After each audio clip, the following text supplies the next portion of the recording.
This is for anyone who's ever had to speak in front of a group, at work, at a wedding, at a funeral, in a meeting, on a stage, or just at the dinner table trying to say something that really matters. Whether you're giving a speech to your team, a toast to your friends, a eulogy for someone you loved, or a pitch that might change your future, this is for you. Because the fear you feel, it's not about speaking, it's about being seen. Let's talk about that. Let me tell you about someone. We'll call him Gerard. Successful guy, runs his own company, smart, warm, respected, talks easily one-on-one. But put him in front of a group, knees, start, shaking. And maybe you know someone like that. Or maybe it's you. Because here's the strange thing. It's not that Gerard doesn't know what to say. It's not even that he lacks confidence. It's something else, deeper.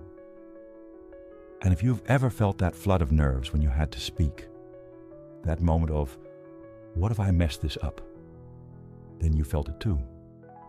See, most people think the fear of public speaking is a lack of self-confidence. It's not. It's a question of self-worth. Let me explain.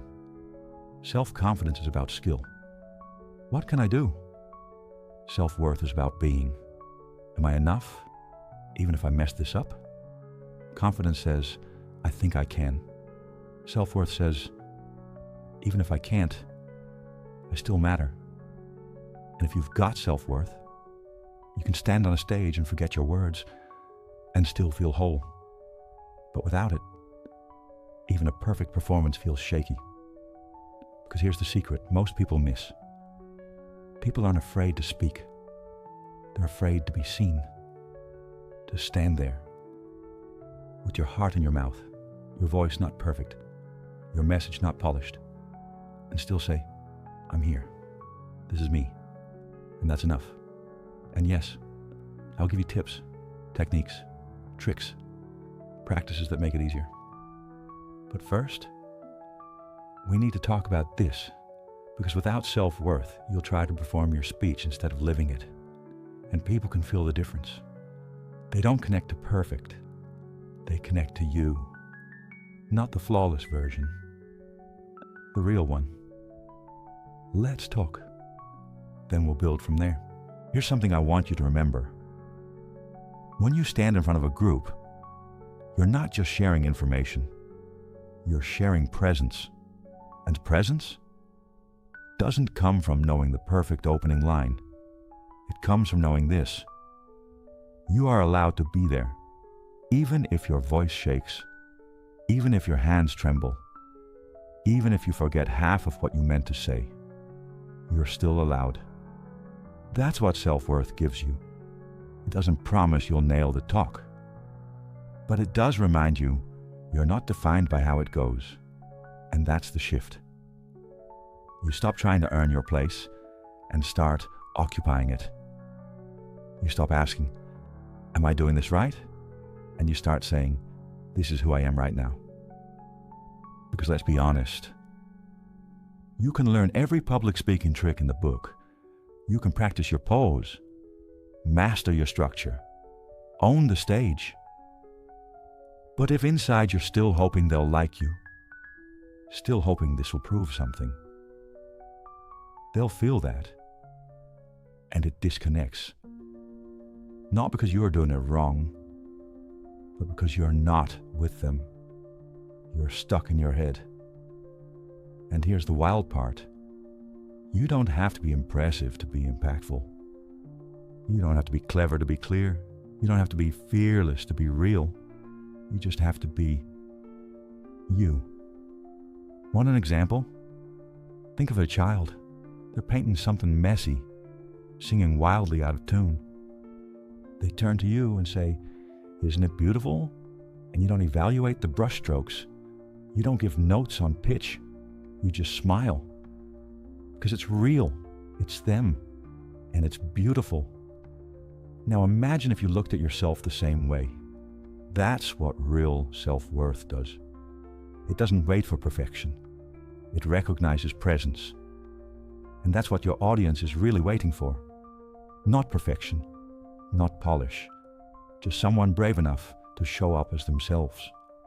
That's who we listen to, that's who we trust, and that's who we remember. So now you've done the work. You're not chasing perfection, you're not trying to be impressive. You're showing up. You've connected to your self-worth, the part of you that says, I don't have to be flawless to be valuable. But let's be real. Once you do step up on that stage, your body might still freak out a little. Knees wobbly, mouth dry, sweat in places you didn't know could sweat. Totally normal. So now that we've grounded you in who you are, let me give you something practical. Not to polish you, not to turn you into a showman, but to help you stay present when your body tries to escape the room. Here's what helps. First, your breath. If you take one thing away from this, breathe. Breathe deeply, slowly, right into your belly. Because when your breath is shallow, your words will be too. Second, your feet. Keep them planted, both of them. Flat, solid, still. No shifting, no rocking, no dancing with your knees. You want to feel the ground? Because when you feel grounded, your audience will too. Third, your eyes. Don't scan the room like a nervous cat. And no, you don't need to lock eyes with everyone. Just look slightly over their heads. Glance left, glance right. Let your gaze land softly. They'll feel seen, even if the spotlight's in your face and you can't see a single soul. Fourth, your voice. Clear, slow, calm. You don't need to shout. But mumbling? That's fear on the mic. If you're not sure whether people in the back can hear you, just ask. Literally say, can you hear me clearly in the back? Boom. Instant engagement. Fifth, don't apologize if you forget a line. Take a breath. Smile. Say what's true. I'm a little excited right now. And move on. You're not there to be perfect. You're there to connect. No one expects a robot. They came to see a human. Be that. Sixth, your hands. Let them move. Let them speak. Don't lock them behind your back. Don't stuff them in your pockets like they're hiding from the spotlight. If you're talking about a big number, show it. If you're describing a shape, draw it in the air. Your hands help your words land. Seventh, be yourself. Sounds simple, but it's huge. If you speak slowly in life, speak slowly on stage. If you like to pause to think, pause. Don't perform. Just be. Because people don't remember the perfect speaker. They remember the honest one. Eighth, prepare. Yes, you. Even if you know your topic like the back of your hand, even if you've done this before. Because when the nerves hit, preparation is what catches you. Practice your story. Aloud. In front of a mirror. To a friend. To your dog.